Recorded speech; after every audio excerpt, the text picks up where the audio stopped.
Teaching in the era of sound bites. Learner engagement and accurate assessment are essential to promote learning.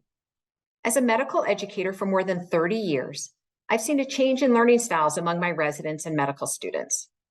I find it more difficult to hold their attention and keep them involved in learning activities. I primarily teach young millennials and increasingly more Gen Zers. Both of these groups of learners have an increased exposure to technology and education, and both generations are characterized by their preference for technology-based learning delivered in small bites. They want easy access to educational material from multiple sources.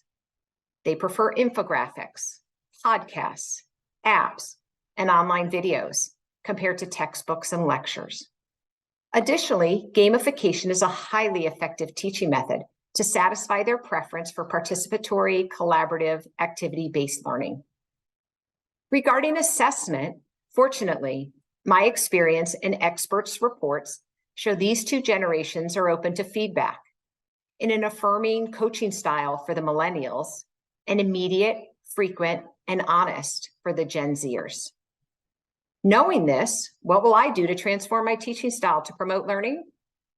Coming from the time of large lecture halls and hour-long PowerPoint-based monologue presentations, I've already made significant changes to my own teaching methods. One of the first areas I have tackled is communication skills.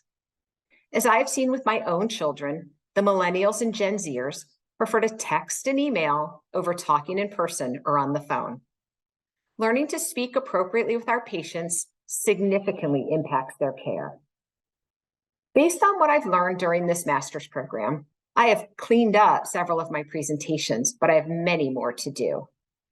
I want to consistently employ multimedia principles and teaching ideas from Stephen Brookfield's The Skillful Teacher. I am employing more simulation, role play, and deliberate practice to improve my learners' abilities to interact well with patients, families, and staff. Additionally, I'm in the process of changing our assessment tools by utilizing technology to facilitate more timely delivery of feedback. Because I am only a small part of my learners' education, my plan to improve health professions education is multifaceted. Locally, I want to expand my visibility to our faculty and role model various techniques I have learned over these 2 years and the many academic internal medicine week sessions that I've attended in the past. I plan to deliver more faculty development sessions on assessment and feedback locally, and ideally regionally, as medical education expands in Florida. Recently, I have revamped several of our assessment tools and plan to study and ideally present the effects of this change. If the change is successful, other residency programs may want to employ my ideas to improve assessment at their facilities.